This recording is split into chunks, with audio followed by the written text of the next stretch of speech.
Olá pessoal, já estamos de volta aqui, já recebendo vocês. Daqui a pouco nosso amigo Tomás Camba estará entrando e aí então começaremos nosso bate-papo.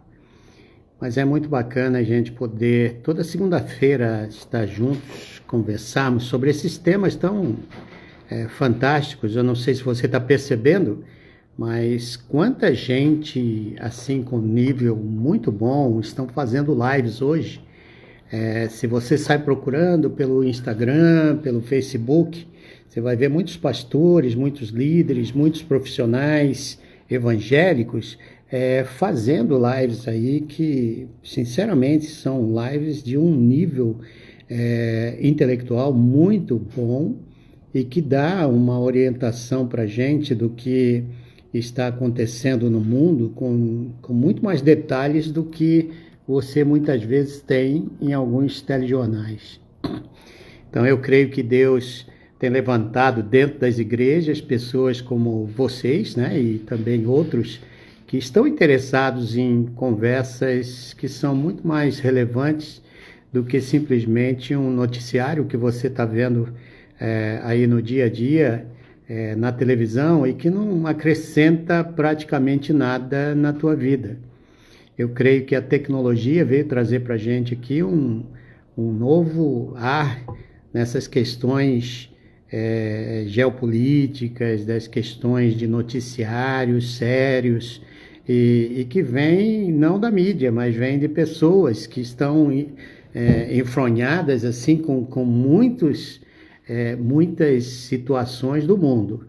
Estou recebendo aqui a Dani, o Luciano. É muito bom ver a Dirce aqui com a gente. Boa noite, minha irmã querida. Dani, minha filha, você sempre é bem-vinda também. A gente quer, de alguma maneira, né, tá aqui abençoando todos vocês. A Fê, que bênção, Fê. Prazer ter você aqui com a gente. A Pri, ai, que bom. Bom te ver aqui, Pri.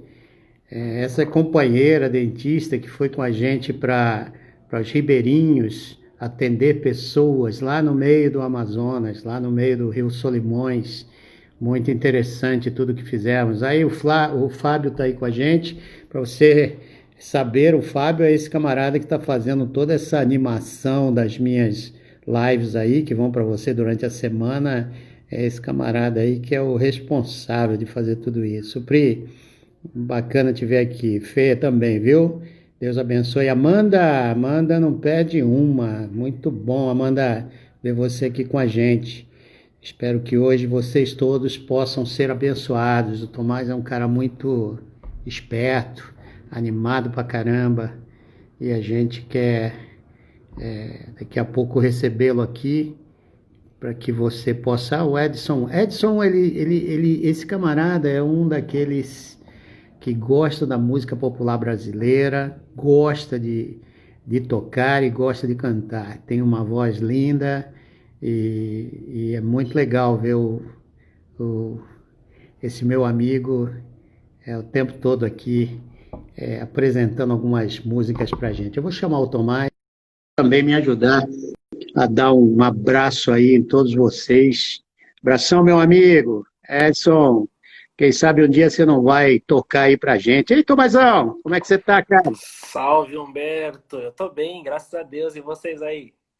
Estamos bem também. Aqui na pandemia, né? Resguardado aqui, mas Não, ao não tem mesmo jeito tempo não. carregando pedra, né? Faz parte. Mas, ó, a Rosinha tá aí, a Flores Bela também. Flores Bela tá lá no Paraná.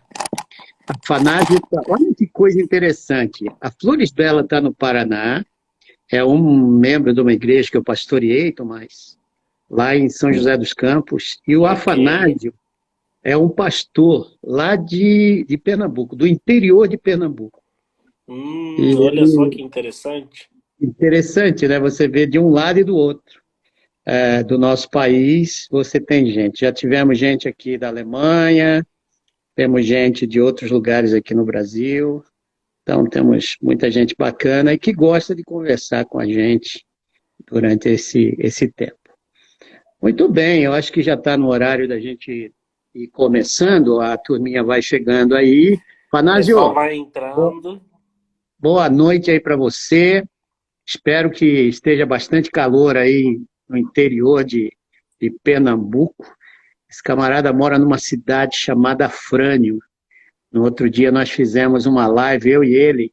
Tinha gente da Alemanha que nunca tinha passado pelo Brasil, mas estava em Afrânio conversando com a gente, sabendo coisas do sertão. Olha que nível, né, Tomás? É isso aí. Isso aí. Interessante, é assim mesmo. Eu estava conversando com o pessoal, Tomás, não sei qual é a tua opinião sobre isso, só antes da gente começar a nossa live, que esse momento de pandemia ensinou algo para a gente muito interessante. Tem muita gente boa, com conteúdo fantástico, inteligente, gente intelectual, que nunca tinha aparecido nas mídias. E hoje falam com a gente, assim, de uma maneira tão simples e tão comunicativa, sobre temas que você não vê nem na televisão. Sim, sim, verdade, verdade. Eu acho que tinha muita gente escondida por aí, né? E agora, como o único jeito que nós temos de nos comunicar, na verdade, é através desse sistema virtual, das lives e outras. Tanto aqui no Instagram, Facebook, YouTube. Então, algumas pessoas meio que ganharam coragem, algumas pessoas estavam escondidas. E sim, existem muitas pessoas boas.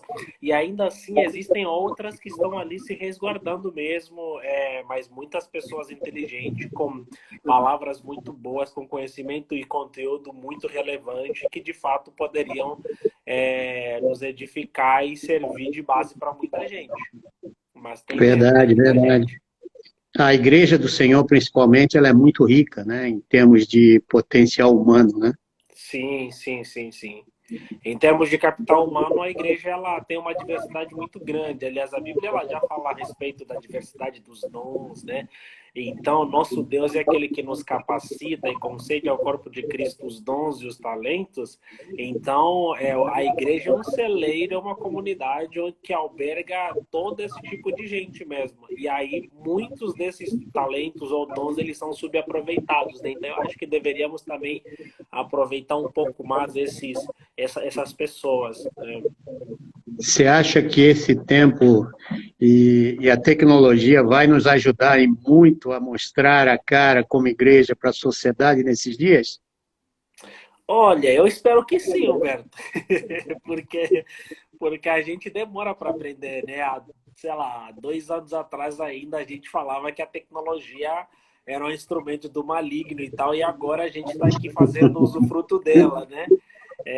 Então a gente tem muito que aprender. Quando a gente desperta assim para a realidade, infelizmente muita coisa já passou. Eu espero de fato que a gente consiga aproveitar o mundo virtual, o mundo digital, para ajudar no processo da proclamação do evangelho de uma maneira inteligente, de uma maneira coerente, né?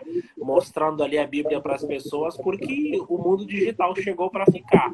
E nós, como comunidade de Cristo, como corpo de Cristo, se nós não nos adequarmos no sentido de aproveitar essa ferramenta para a expansão do evangelho, olha, continuaremos ficando para trás. É, nós temos aí o pastor Luciano Prando, um grande amigo nosso também, gente muito inteligente que gosta de um bom papo. O pastor David Bango, também amigo meu, entrou aí. Salve, Olha David. só, olha só, temos gente de Angola então também. Eu acho que sim, o David é angolano, mas ele está aqui no Brasil. O David está Aqui por no aqui. Brasil. É. Bom, deixa eu apresentar para os meus amigos, o David está chegando aí também.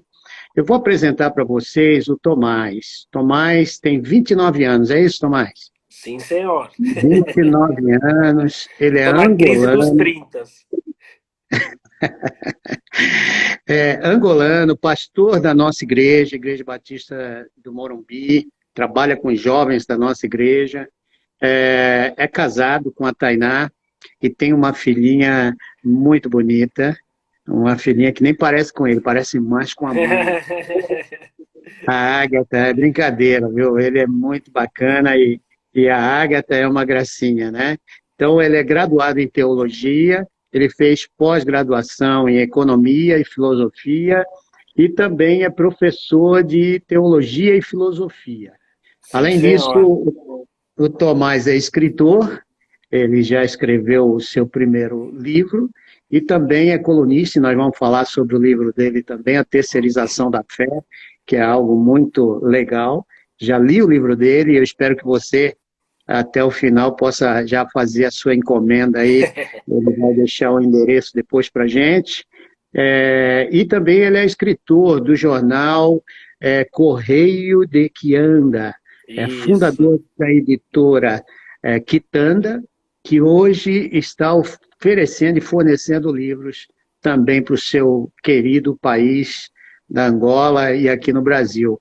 Então, ele já tem aí grandes edições na cabeça, e eu tenho É, tamo certeza aí, né, que tentando. vai ser muito legal. Agora, para chegar nisso, chegar até aqui, Tomás, conta um pouquinho da tua trajetória de sair do teu país e chegar aqui no Brasil. Foi algo fácil? Quais são as dores de uma pessoa que sai do seu país de origem e vem para um outro lugar? Ah, eu acho que, como todo estrangeiro, é sempre complicado, né? É sempre complicado quando a gente vai morar num país que não é o nosso e tal.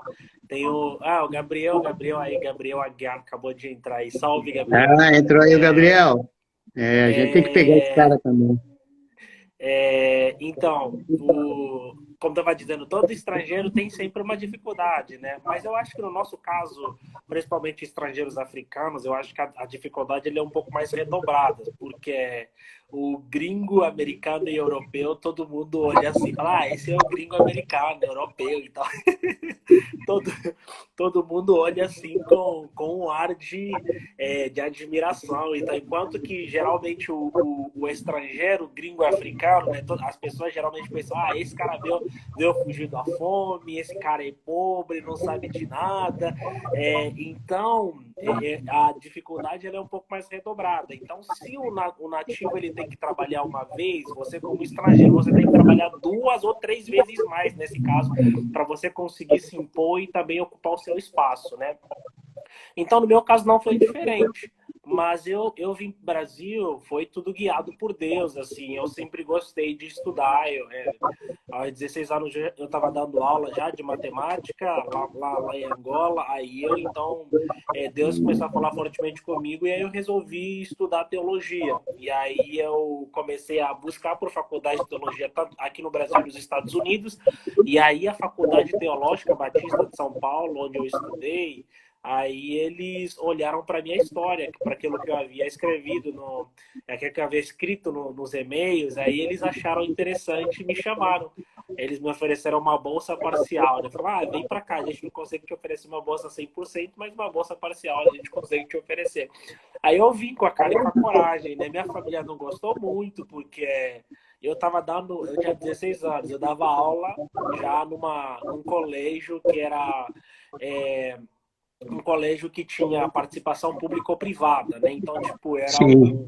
um professor muito, mas muito novo, assim, adolescente dando aula de matemática, dava aula também numa espécie de cursinho que meu tio tinha também. Então, meio que tinha um futuro promissor, assim, para minha realidade, né? E aí, quando eu falei que eu ia estudar teologia, o pessoal da minha família torceu o nariz, falou, teologia, o que você Não vai dá fazer nada, com né? isso, né? Exato. Aí, aí, tá dando microfone aqui, não sei se é o meu. Não, aqui não. Aqui tá o quê? Eu tô te ouvindo Tá, muito tá bem. ouvindo o meu ruído? Tá ouvindo com ruído? Não, não. Não, né? Você, Bom, então, eu tô te ouvindo bem também. Se tiver me ouvindo com ruído, se alguém mais além da Esther tiver ouvido com ruído aí, falem aí pra gente, pra ver se a gente dá uma melhorada aqui. Mas, tá. enfim, então, mas eu estava convicto naquilo que Deus estava fazendo na minha vida, naquilo que Deus estava fazendo na minha vida. Tá dando ruído? Microfonia mesmo? Talvez sejam dois Talvez seja, telefones aí na sua casa, Esther, não sei. porque aqui não está dando. Eu acho que para os outros Tem alguém aí com microfonia? Tá ouvindo Tem alguém alguma... aí, dá uma sinalização aí, só para a gente continuar. Tem microfone. Jocélio está aí, Jocélio é um pastor. Sim, tem microfonia. Alguma coisa aí tá... Tá. Um pouco de ruído. Aqui tem um pouco de ruído, então vamos lá. Se a Silvia está dizendo, é melhor eu atender, é a minha esposa. Então, Tá, e agora? Tá ótimo? Tá bom? Tá tranquilo? Eu não sei se era o meu fone de ouvido. Tainá, você tá na live? Ah, sai. Então, eu acho que era a Tainá. A Tainá tava aqui na live. Tainá é a esposa querida do meu querido amigo Tomás. Então, ela está ali do lado, junto, tomando conta da filhinha, no mínimo, né? Exato. Bom, então deixa eu voltar aqui com o meu fone. Deixa eu voltar aqui. Mas era bom você contar um pouquinho, né, dessa melhorou? trajetória tua. Acho que melhorou. É que a Tainá, minha esposa, estava aqui na live, e nosso apartamento aqui, né? É um apertamento, como a gente fala, então aí eu acho que deu microfonia por causa disso. Mas enfim, voltando aqui, rapidamente. Aí, como eu tinha convicção daquilo que Deus estava fazendo já, e também mesmo cedo, eu já liderava um grupo de evangelismo em Angola. A gente rodava o país inteiro fazendo discipulado. Como Angola foi amplamente destruído pela guerra, teve um processo de guerra civil durante uns 30 anos, e aí no interior do país... pouquíssimas pessoas tinham acesso ao evangelho e tal. E aí a gente viajava nas férias escolares para o interior e a gente pregava o evangelho. A gente abriu igreja, a gente abriu umas 2 igrejas que estão lá até hoje, né, que existem. Tá? Revitalizamos outras que estavam paradas. Tudo isso molecada, com 16, 17 anos. E a Convenção Batista de Angola, inclusive...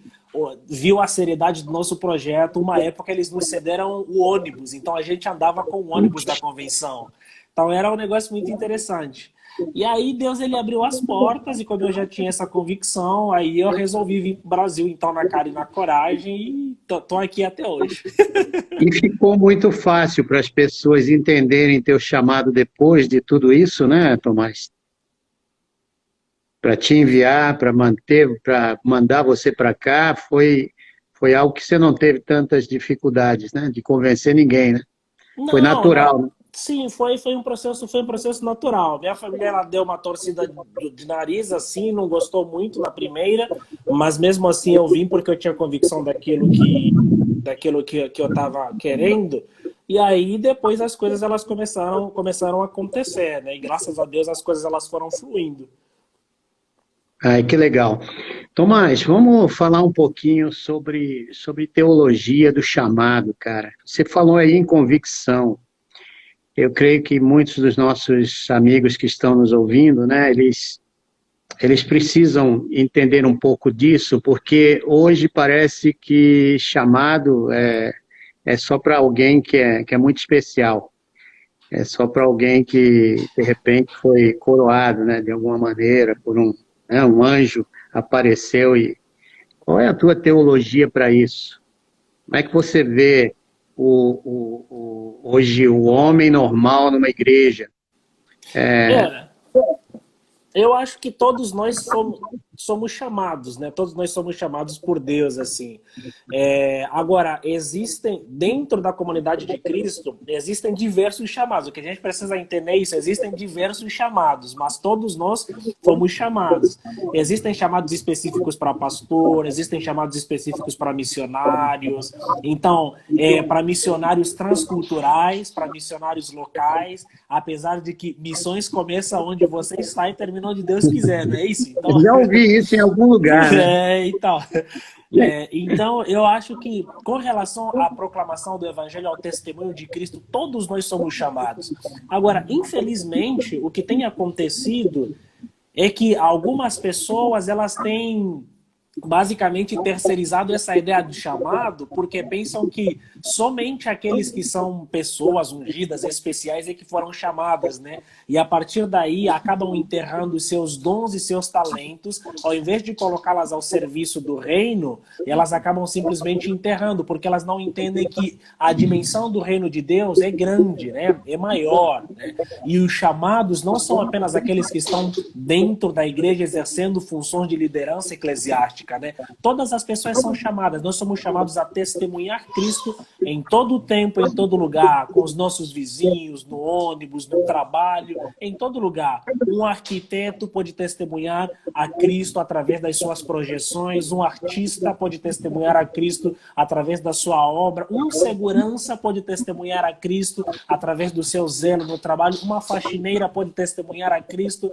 através da sua idoneidade. Então, todos nós, na verdade, fomos chamados. O que nós precisamos entender é que existem níveis de chamados e exercitar esse nosso chamado para a honra e glória do Mestre. Como você vê essa ideia de que uma pessoa, quando ela é chamada, eu acredito nesse chamado do discipulado, você é chamado para ser um discípulo, e um discípulo é um seguidor.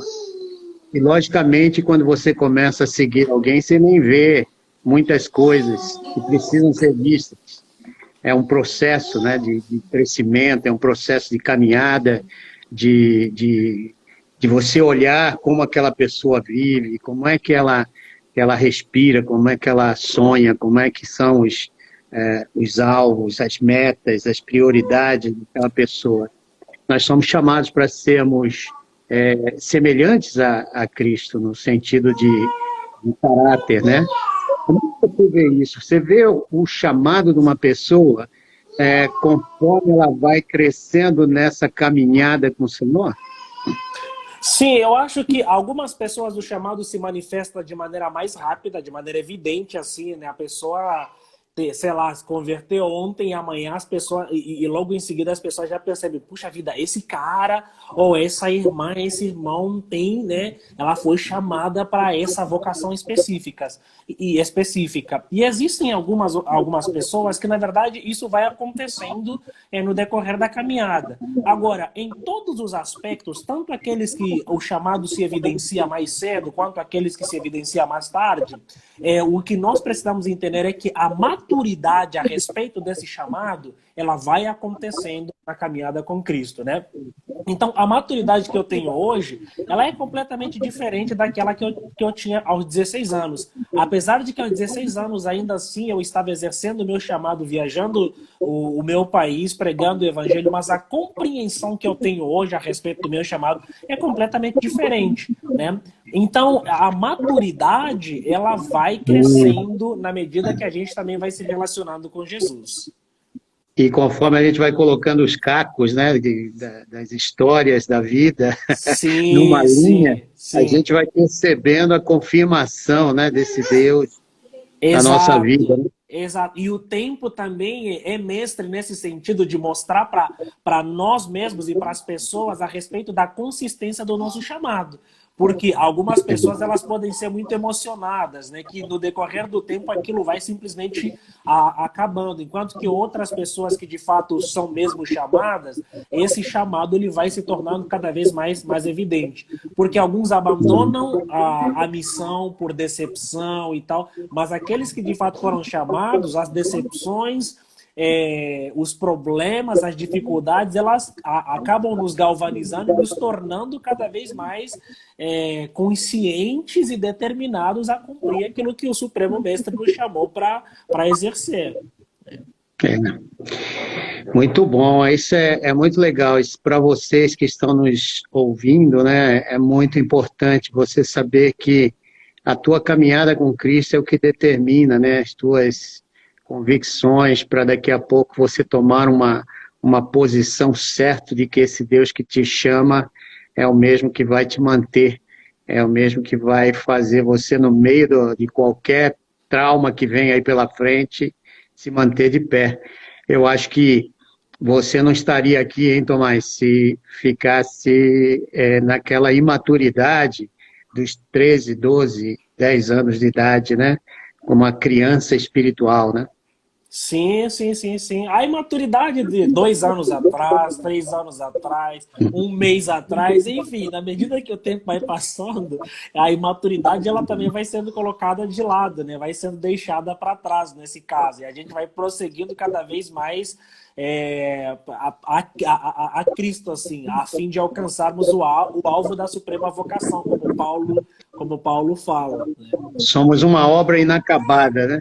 Sim, estamos em constante transformação, estamos em constante crescimento. O cristão que não cresce é sinônimo de que ele não conhece Jesus, porque o ato de se relacionarmos cada dia com Cristo, na medida que nós vamos nos relacionando com Ele todos os dias das nossas vidas, uma parte da nossa natureza pecaminosa vai sendo cada vez mais desvendada, a ponto de nos prostrarmos todos os dias aos pés de Cristo. Então, todo dia é um dia de renúncia, e todo dia é um dia de crescimento e de aprendizado nessa caminhada com Jesus.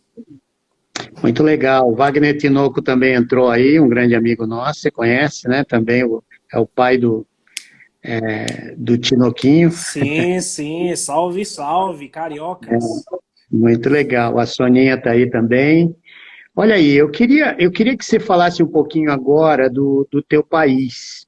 Eu estava lendo um pouco de Angola, né? Houve muito sofrimento antes dos anos 70, quando em 75 Angola é jovem, né? É um país bem jovem. Sim, sim, sim. 75 teve a Sim. sua libertação de De Portugal, né? Portugal, sim, sim, sim, E sim. aí, após isso, começa um conflito interno dentro de Angola que causou a morte de muita gente. Você não era vivo nessa época, eu tenho certeza, por 29 anos, mas a Sou de história 90. mas a história você sabe perfeitamente, né, do que passou Angola. Conta um pouquinho para gente do que o que é Angola, né? Esse país tão maravilhoso de 1.200.000 e poucos mil quilômetros quadrados. Quadrados, sim. É É, um país grande para uma população até pequena, né? sim, a gente está com cerca de 25, 26 milhões de habitantes por aí. Bom, Sim, Angola é um encanto primeiro, né? Bom, eu sou angolano, então eu acho que falar sobre minha terra é sempre um negócio muito emocionante. Eu acho que essa é uma das grandes diferenças até que a gente tem. Assim, quando eu cheguei no Brasil, muitas pessoas falavam mal assim do Brasil. Falavam, ai, eu quero ir embora. Raramente vejo brasileiro se identificando assim como brasileiro. Eu até brinco, porque sim. o pessoal sempre fala, sou descendente de italiano, sou descendente de alemão, sou descendente de português. Eu falo, gente, você é brasileiro, né? Mas, enfim, nós angolanos, eu acho que é por causa dessa dificuldade que nós passamos para ter o nosso país liberto. Então, geralmente, acabamos nos apegando e tendo uma paixão muito grande a despeito aliás, em relação ao nosso país. Então, sim, Angola é um país muito jovem, ele se tornou independente em 1975, tem muitas coisas semelhantes ao Brasil. A semelhança do Brasil foi colonizado por Portugal, diferente do Brasil que se tornou independente em 1800, Angola se tornou independente agora, em 1975, de Portugal, aí com a queda de Salazar e tal, e aí as coisas foram acontecendo. Só que depois da independência, logo em seguida da independência, irrompeu um processo de guerra civil muito grande. Aqui, inclusive, por isso que é muito interessante para quem é estudante de filosofia política, ciência política e outras pessoas que morrem pela ideologia, e nós como cristãos, por isso que é interessante olharmos para a Bíblia como nosso livro de regra e prática de fé e entendermos que toda ideologia ela é perniciosa, né? Toda ideologia Uhum. humana ela é sempre perniciosa. Por que eu estou dizendo isso? Porque existiam três movimentos que lutavam pela independência de Angola. Há três movimentos que lutavam pela independência de Angola, movimentos nacionalistas. Um era o MPLA, que era um movimento que era um movimento voltado ao comunismo, marxismo, e o outro era a UNITA, que era um movimento mais de centro, aí, E o social-democracia. FNLA, né, também. Isso, e outro era a gente chama de FNLA, que era um movimento mais nacionalista, assim, né? Se a gente fosse falar nos termos de hoje, seria uma extrema-direita, digamos. Mas esses movimentos, mesmo com ideologias diferentes, eles se uniram em prol da luta da libertação de Angola. E aí eles conseguiram um acordo com Portugal e tal, e aí estava tudo bonitinho. Só que à meia-noite de 11 de novembro de 1975, o MPLA, que era um movimento voltado para o marxismo e comunismo, foi à noite, tomou a frente e proclamou a independência de Angola sem que os outros, né, sem dar conhecimento dos outros. E aí ficou numa briga. A gente fala hoje isso, a gente rindo, porque é meio que engraçado, mas foi muito triste, né? E aí foi uma briga, então. E a partir daí, de 75 até 90, vivemos numa ditadura. Enquanto aqui no Brasil tinha a ditadura militar, a gente teve a ditadura lá, marxista, leninista, enfim, né? Então, de 75 até basicamente 90, vivemos numa ditadura de partido único. Igrejas foram queimadas, pessoas foram mortas, enfim, um período muito nebuloso da história. E aí, então, na década de 90, entra um acordo de paz, os acordos de Alvor, de Bicès, e aí, em 92, tem uma pequena paz, que acontecem as primeiras eleições presidenciais em Angola, mas também foram fraudadas, e depois os partidos perdedores não aceitaram, e rompeu de novo o processo de guerra civil, que terminou em 2000 com a morte do principal líder da oposição. Então, graças ao bom Deus, dos anos 2000 para cá, né, basicamente são 20 anos, que Angola tem estado num processo de democratização, porque nós nunca tínhamos experimentado nenhuma democracia, na verdade, princípios de democracia e reconstrução do país. Mas, apesar de tudo isso, Angola é um país muito belo, muito grande, com muitos recursos, lembra muito o Brasil, um país muito pequeno, mas com muitos recursos naturais e tal. Então, é um país muito, muito, muito bom. País cristão, de matriz cristã. Né? Você conheceu algum pastor que passou por esses momentos da história? Sim, tem vários. Até porque os nossos pais, eles passaram por todos esses momentos, né? Mas eu conheci existem vários pastores vivos que passaram por esse período todo. E o engraçado é que o movimento cristão em Angola, ele desempenha um papel muito importante para a libertação de Angola, né? Porque esses nacionalistas, esses movimentos políticos que lutaram pela libertação de Angola, muitos deles estudaram nas missões evangélicas, né, de missionários ingleses, holandeses e tal, que faziam missões. Eram esses caras que albergavam, inclusive, esses movimentos revolucionários que lutaram pela libertação de Angola. Só que logo após a independência, se instalou um país um pouco ateu, que perseguiu até os próprios cristãos, assim. Então foi um negócio meio triste, assim. Essa sua trajetória, Tomás, aqui no Brasil, te remete sempre nas tuas conversas, às vezes até lendo um pouco dos teus artigos, né, escritos em relação ao teu país, te remete de volta à realidade de Angola como alguém que quer ver uma transformação muito bonita acontecendo no seu país. Fala para a gente um pouco de como isso está acontecendo dentro do teu coração, quais são os teus sonhos em relação a ver o teu minha país. Minha tia entrou aí, eu tenho que dar um salve para minha tia aí, minha tia Marta, entrou. Que legal, um prazer.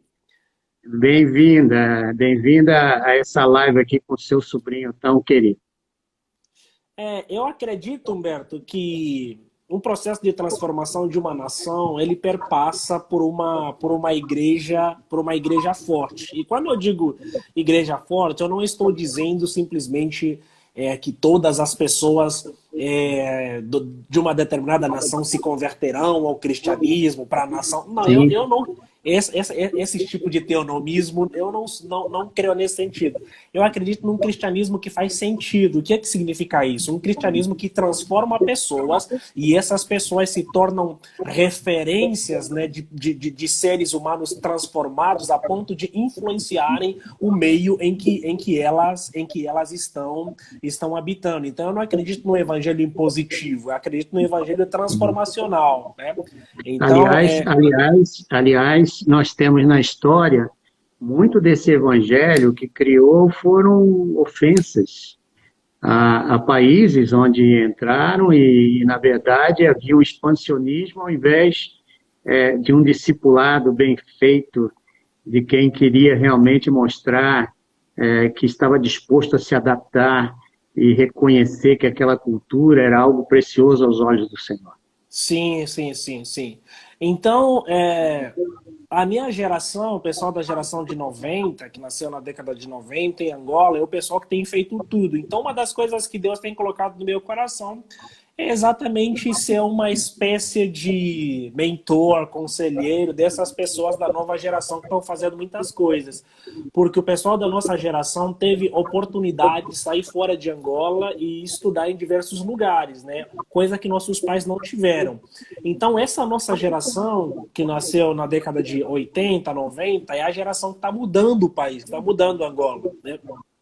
E outro detalhe muito importante, Angola é um país majoritariamente jovem. Eu acho que cerca de 40% a 50% da população é jovem, de 18 a 35, 40 anos. Então é uma força muito grande de juventude.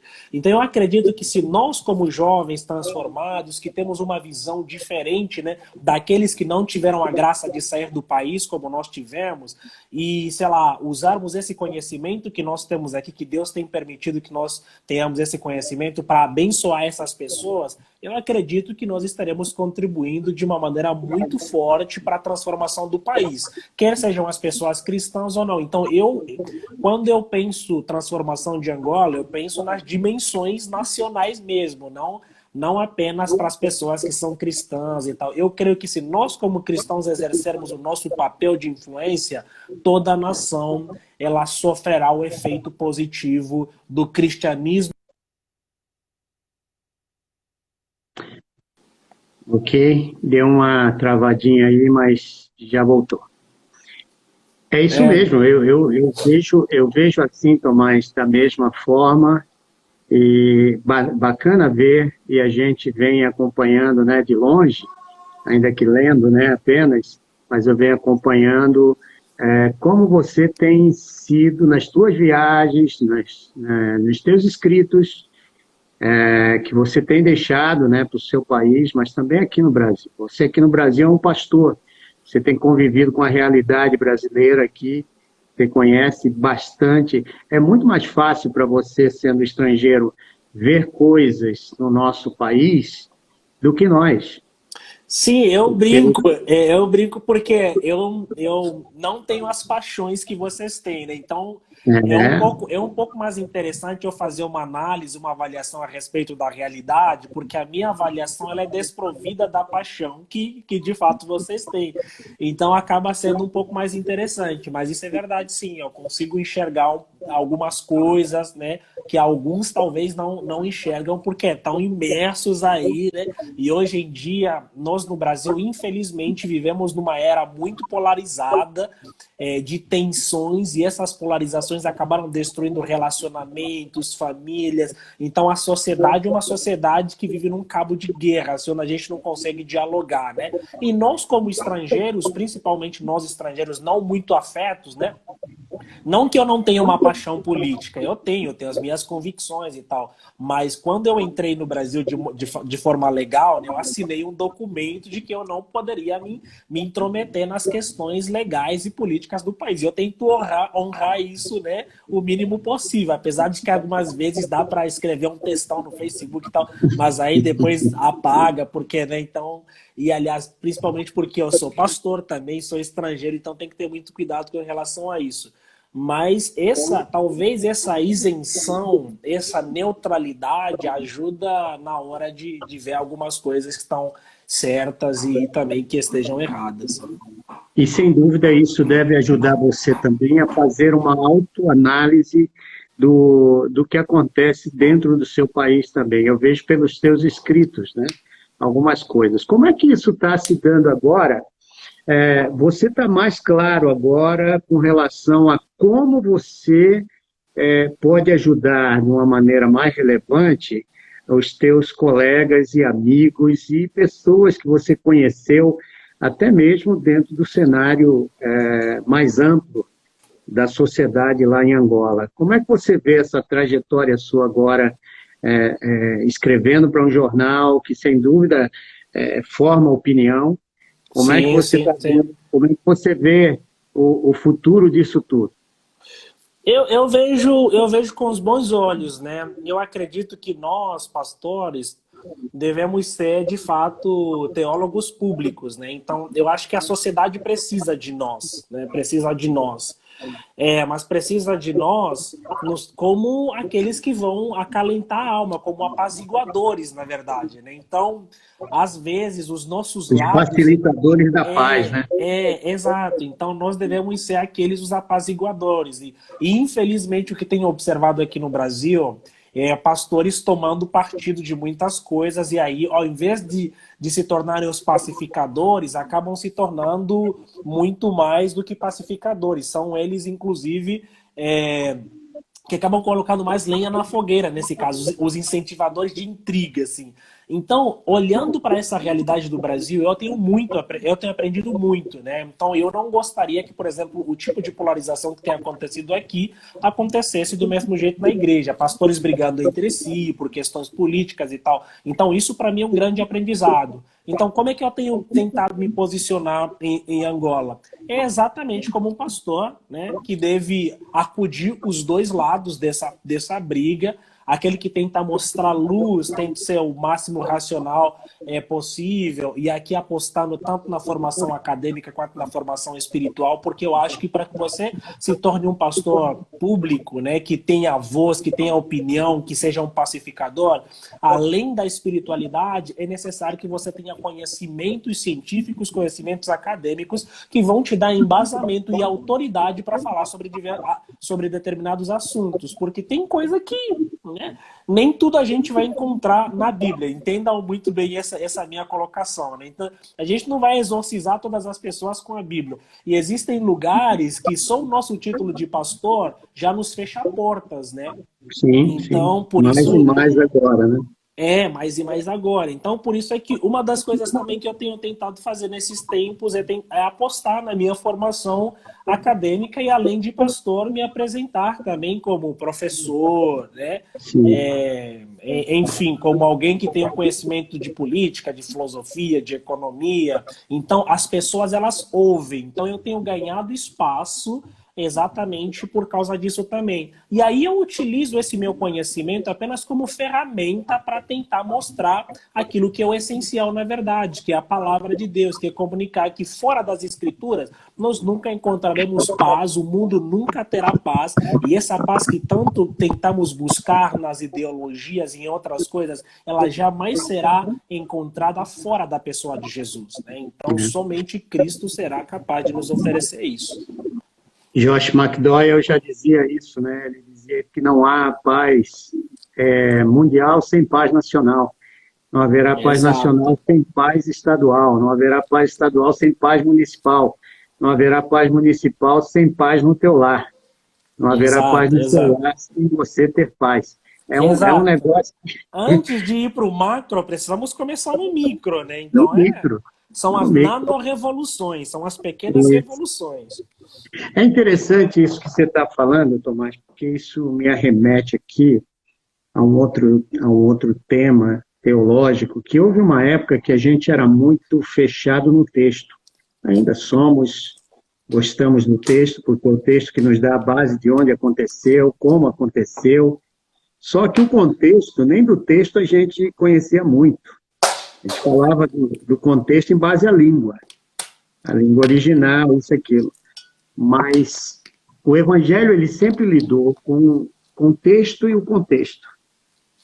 Os dois com valores fundamentais. Primeiro, porque você vive num mundo que jaz no maligno, num mundo que contempla ações estruturais malignas também. Sim. Porque onde tiver o homem, há o pecado. Então, essa questão e ultimamente a gente percebe que não dá mais pela tecnologia e pelas verdades que são expostas hoje, não dá mais para você esconder o texto do contexto, o contexto do texto. Se você não se compromete com o texto não faz nem sentido em alguns casos. E eu acho que quem é estrangeiro, eu, por exemplo, vivi num país fora do meu, e dava para perceber isso claramente. Você tinha igrejas bonitas, mas que o contexto não representava, no contexto não representava nada. Então, fala um pouquinho aí, como é que você está vendo isso agora, em base ao teu livro, porque você escreveu um livro bacana, A Terceirização da Fé, né? A gente passou, de alguma maneira, muito da responsabilidade que tínhamos com a sociedade para o mundo lá fora, né? Nós assumimos alguns Sim, sim. papéis, dividimos igreja e Estado, sagrado e secular, e acabou a gente indo para dentro do templo achando que Jesus só se encontra dentro do templo. Fala um pouco aí dessa trajetória, texto, contexto, ortodoxia, ortopraxia, como é que isso funciona? Você já falou muito disso aqui na prática. Ortodoxia, ortopraxia, né? E tem a... Oh, meu Deus. Tem a... eu lembro daqui a pouco, tem outro pilar também, né? Além da ortodoxia e da ortopraxia, tem outro pilar, mas eu lembro daqui a pouco. Exato, eu acho que essa dicotomização, essa separação entre sagrado e profano e tal, então, ela trouxe muitos problemas, né, ao longo da história da igreja, exatamente essa falta de contextualização das coisas. No contexto africano mesmo, a gente viu muito isso, né, quando o evangelho chegou lá, via os missionários, né, quando o evangelho chegou agora, né, nessa segunda leva com os missionários, século XVIII, século XIX, século XX, né, porque é bom ressaltar aqui que antes, né, dos missionários, o contexto africano já havia recebido o evangelho, né, antes da chegada do colono. Então, esse evangelho que veio com o colono é extremamente diferente daquilo que já existia lá, né, até porque o evangelho chega no continente africano muito antes. Por isso é que nós temos figuras como Agostinho de Hipona, né, que é um grande pensador da história da humanidade, que era, de fato, africano. Então, mostra que o evangelho na África chegou há muito tempo atrás. Mas esse evangelho que chegou aqui com os missionários recentes, aqui no século XIX, século XX e tal, ele, em partes, na maioria das vezes, foi um evangelho que não soube, de fato, fazer o processo de contextualização e foi um evangelho que trouxe muita dicotomia, né? Então, por isso é que muitas pessoas... foi um evangelho muito salvacionista, digamos, né? Então, Sim, sim. você prega, se arrepende, aceita Jesus de muitos relatórios, né? Vamos fazer cruzada evangelística. 1000 pessoas levantaram as mãos. Então 1000 pessoas aceitaram a Jesus. Mas você não tem você não é taxativo essas 1000 pessoas, né? Quantas dessas 1000 pessoas foram transformadas verdadeiramente a ponto de chegar em casa, pedirem perdão pelos seus filhos, pelos maus tratos que ele tiveram pelos seus filhos, quantos desses deixaram de ser corruptos, né? Foram transformados verdadeiramente a ponto de deixarem de ser corruptos, quantos, né? Então, o grande exemplo é a gente ver lá o que acontece exatamente no continente africano e aqui também no Brasil, né? Uma coisa que eu não entendia muito, assim, uma das coisas, aliás, um dos meus desejos de vir para o Brasil é porque eu sempre vi o Brasil como um dos países mais evangélicos do mundo, assim, do planeta. Eu queria ter queria experimentar essa realidade. E aí, quando eu cheguei aqui, eu comecei a compreender, porque me intrigava bastante, assim, né? Como é que o Brasil é um país mais evangélico do mundo, mas, né, não tem transformação em algumas coisas. Mas aí eu fui entender mesmo, né, que existe uma diferença, né, entre pessoas que se dizem cristãs e pessoas de fato que foram transformadas verdadeiramente por Cristo, né? Então, por que as coisas acontecem como acontecem? Por que nós temos uma bancada parlamentar evangélica, mas que não dá bom testemunho, né? Os caras estão sendo pegos com dinheiro em lugares indevidos, né? Mas por que acontece isso? Exatamente por causa dessa separação, talvez, entre sagrado e profano. Então, nós precisamos entender que a dimensão, quando Cristo nos alcança, isso não tem dimensão, assim, não tem como separar, né?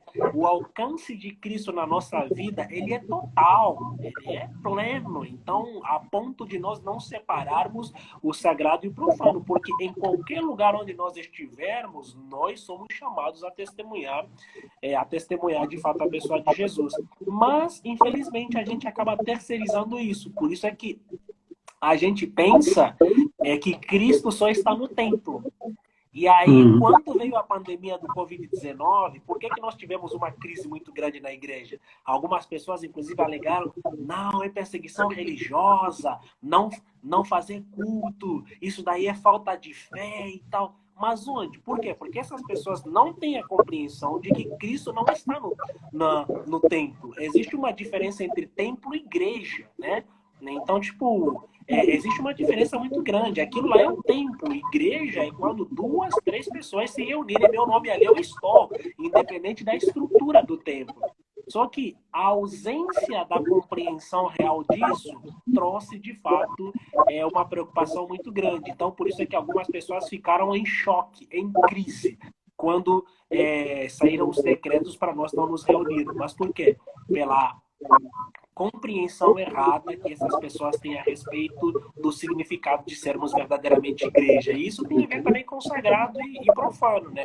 As pessoas pensam que o templo é sagrado, mas a casa dele não é sagrada. Então, isso é complicado. Muito legal esse bate-papo aqui. Eu acho que você está percebendo, né? Nossa linha de pensamento, quando a gente traz alguém aqui, é sempre mostrando de que o cristianismo não se faz somente em quatro paredes. Quatro paredes a gente celebra. Celebra Cristo, celebra a presença dele, celebra o que ele fez durante a semana. Sim, celebra aquilo que ele fez na minha vida de maneira particular, né? O Exato. domingo é uma celebração comunitária daquilo que Jesus está fazendo de modo na vida de cada indivíduo, né? E não o dia de ir lá buscar a bênção, de se recarregar, energias positivas. Não tem a ver com isso, né? O cara já vem abençoado, né? E chega ali, ele só tem que agradecer, adorar e dizer: Eis-me E aqui, fala comigo, que compartilhar, teu servo exato, e ouve. compartilhar. E o resultado Exato. disso, eu creio plenamente, né? Que é a gente voltar para a sociedade durante a semana. Ali sim é o nosso campo, o campo que deve ser mudado, transformado. E é isso que você está falando, né? Agora, fala um pouquinho do teu livro para a gente. O que que esse livro tem a ver com essa trajetória sua aqui no Brasil e agora voltando lá para Angola e também aqui para o Brasil, esse livro tá sendo aí um ícone para nós aqui, pelo menos na Igreja Batista Morumbi, a gente está olhando para o seu livro como algo muito especial para esse tempo. O meu livro, eu desde sempre gostei muito de escrever, né? Sempre gostei de escrever e tal. E o meu livro ele chegou num momento oportuno. O pessoal do mundo cristão ouviu um sermão meu e aí resolveram entrar em contato, acharam muito bom e aí partiu daí. Então escrevemos o livro, foi o primeiro. Tem outros a caminho já, né? Alguns, na verdade, mas no momento exato o pessoal vai anunciar aí. Mas ele é um livro que nasceu exatamente da percepção de que as pessoas hoje em dia, elas têm se dedicado muito mais em ouvir a palavra de Deus por intermédio de terceiros do que necessariamente em ter uma experiência individual, encontro profundo, íntimo e real com a pessoa de Deus. Então, quando eu escrevi Terceirização da Fé, eu pensei nisso, né? Quando as pessoas perguntam, puxa vida, terceirização da fé, o que é? Terceirização da fé é nada mais, nada menos do que delegar a responsabilidade de se relacionar com Deus a outros. Então, tem gente que vai na igreja porque o pastor vai pregar, tem gente que não ora porque o pastor vai orar por ela, tem gente que não lê a Bíblia, não pratica as disciplinas espirituais porque já dá dízimo e porque domingo vai na igreja. Então, acabam terceirizando a responsabilidade de se relacionar com Deus, porque terceirizar é delegar. Aquilo que você poderia fazer, você acaba delegando para alguém que é especialista, né? E nós estamos na era dos especialistas. E, infelizmente, nós, como pastores, temos sido vistos como especialistas em espiritualidade. Isso acaba fazendo com que as pessoas, os membros das nossas comunidades, não busquem a Deus de maneira individual, mas elas acabam buscando a Deus por intermédio da gente, né? O que é um erro, Porque nós, como pastores, não fomos chamados para tornar as pessoas dependentes da nossa espiritualidade. Nós fomos chamados para ajudar essas pessoas a se tornarem independentes, a ponto delas mesmas buscarem a Cristo, se tornarem também discipuladoras de outras pessoas que estão na caminhada cristã, né?